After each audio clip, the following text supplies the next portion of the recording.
السلام علیکم ورحمۃ اللہ وبرکاتہ۔ اللہ کے فضل و کرم سے کل کی فتح کے بعد یقیناً سارے مسلمان بہت ہی خوش ہیں، اللہ کا شکر ادا کر رہے ہیں۔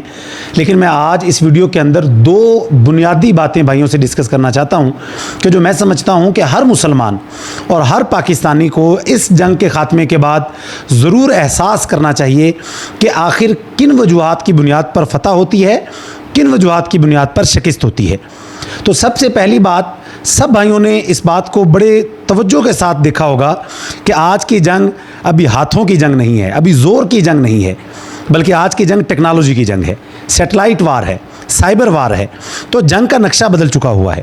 یعنی اس کا مطلب یہ ہوا کہ اب جہاں پر جذبہ ایمانی چاہیے، جوش چاہیے، اچھی صحت چاہیے، اپنے اندر ایمانی غیرت چاہیے، وہیں پر ساتھ ساتھ بہت زیادہ ضروری ہے کہ ہمارے پاس لیٹسٹ ٹیکنالوجی بھی ہونی چاہیے۔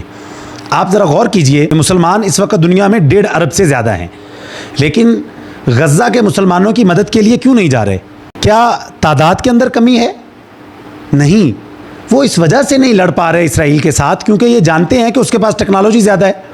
یہ اس وجہ سے نہیں لڑ پا رہے اسرائیل کے ساتھ کیونکہ یہ جانتے ہیں کہ سیٹلائٹ اس کے پاس ہے، latest drones, latest missiles, latest jets اس کے پاس ہیں۔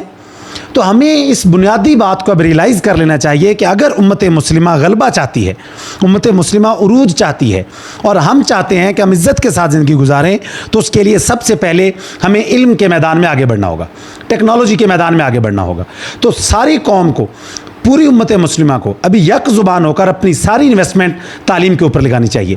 ہماری یونیورسٹیوں کو بھی چاہیے کہ وہ صرف ڈگریاں بیچنے کی بجائے جو صرف کاغذ کا ٹکڑا ہوتی ہیں، اور حقیقت میں آپ کسی بھی یونیورسٹی کے گریجویٹ، جو فریش گریجویٹ ہے، اس سے ملاقات کریں اور اس سے پوچھیں کہ آپ نے کیا سیکھا، کیا انوویشن کا جذبہ آپ کے اندر پیدا ہوا، آپ کیا زندگی میں ٹارگٹ رکھتے ہیں۔ تو یقین مانیں آپ کو جاب کے بھوکے تو نظر آئیں گے، لیکن کچھ انوویشن کرنے کا شوق آپ کو معاشرے کے اندر اور ہمارے نوجوانوں کے اندر نظر نہیں آئے گا۔ یقیناً نئی تخلیق کی پیداوار، نئی جہت کے اندر اپنی تعلیم کو لے کے جانا، یہ ہمارے معاشرے کا ایک بہت بڑا فقدان ہے۔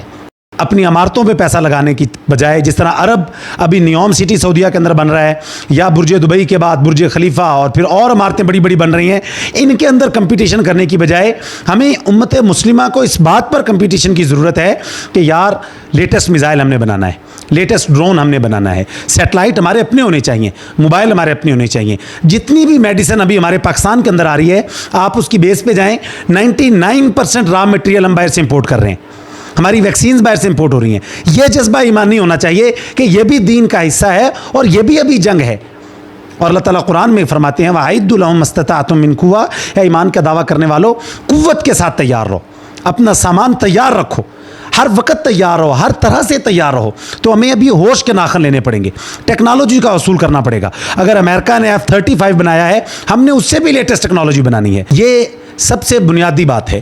اور دوسری اور بنیادی بات یہ ہے کہ ہمیں ہر قسم کی تقسیم کو ختم کرنا ہوگا۔ یہ فرقوں کی تقسیم، جماعتوں کی تقسیم، لسانی تقسیم، صوبوں کی تقسیم، اور پھر اس سے بڑھ کر جغرافیائی تقسیم، وہ فلاں ملک کا مسلمان ہے، وہ افریقی مسلمان ہے، وہ انڈونیشین مسلمان ہے۔ نہیں میرے بھائیو، ہم سب لا الہ الا اللہ کی رسی میں پروئے ہوئے ہیں۔ تو خدا را اپنے اندر اجتماعیت کی سوچ کو پیدا کریں۔ میں دست بدستہ گزارش کرتا ہوں اپنے سارے اہل علم سے کہ امت کے اندر اجتماعیت کا جوش پیدا کریں، جذبہ پیدا کریں، وحدت کی سوچ پیدا کریں۔ یہ مت ذہن کے اندر سوچیں کہ یہ غزہ کے مسلمان ہیں، نہیں، وہ میرے جسم کے ٹکڑے ہیں۔ اور نبی علیہ الصلوۃ والسلام نے فرمایا کہ میری امت کی مثال تو ایک جسم کی طرح ہے، لیکن آج بدقسمتی کے ساتھ ہمارا جسم لہو لہو ہے، لیکن ہمارے اعصاب میں ارتعاش پیدا نہیں ہوتا۔